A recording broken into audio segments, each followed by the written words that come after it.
It's a big thing that I want to add to my game, playing as many games as I possibly can, and it's been a good start to the season, and hopefully we can keep that going. So, we want to win as many games as we can at home early doors in the season, which we didn't do last year. I think there was reasons behind that, and we've shown the strength of the squad come the end of the season. So it's a similar sort of squad, and I think we can replicate that form early on in the season.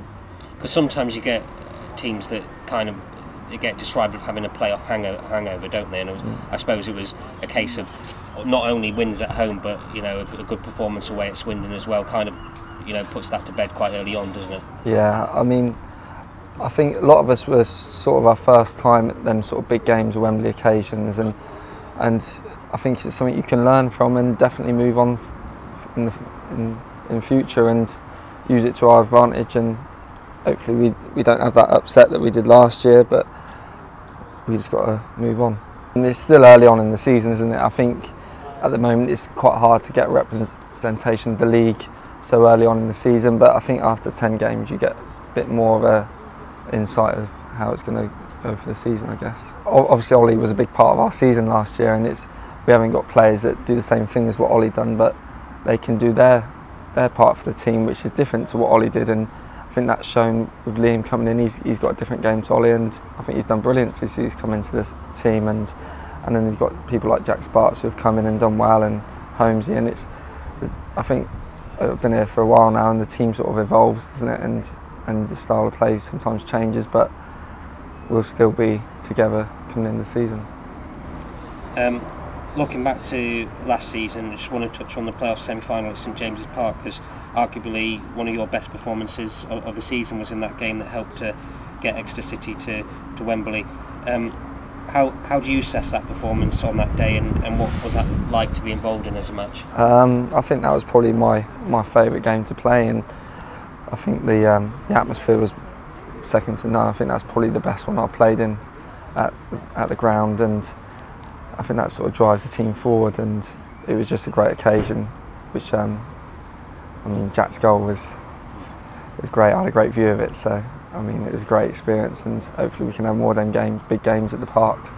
I mean, it just shows what the fans can influence, and people talk about 12th man, don't they? But it really is true in those situations. Yeah, I think that's happened a couple of times over the last few years. The Liverpool game springs to mind as well, but yeah, they can have a big influence on the game, definitely. Last season you played 22 games for the Grecians, which are actually fewer than the season before. But looking at the start of this campaign, having started the first 4, I suppose you're just desperate to try and hang on to that shirt as long as you can. Yeah, obviously my injury last year didn't help with the ankle, it did affect it, but I just want to keep playing games and be available for selection. That's all I can do, and do my best. So I think that's what we need. I think we need people driving each other on and demanding the most from each other, because that's the only way we're going to get better as a squad. And if there's that competition for places, then people, I'm not saying people don't try harder, but there is always that burning feeling in the back of your mind that there is pressure to perform, and you need that, I think, as a footballer. Do you find that intensity out on the training field as well, yeah, when it gets around to selection time? I think the boys always train at their hardest, but it definitely does come into it a fraction, yeah. You've been booked once this season already, rather harshly when we looked actually back on the video, because it looked like you won the ball. And you're not someone that shies away from a crunching tackle in the centre of the park. But on the other hand, you're also a player that doesn't show any dissent towards the referee, and are often quite polite to, if not, match officials. How much do you think that works in your favour when it comes to getting, avoiding bookings in the centre of the park?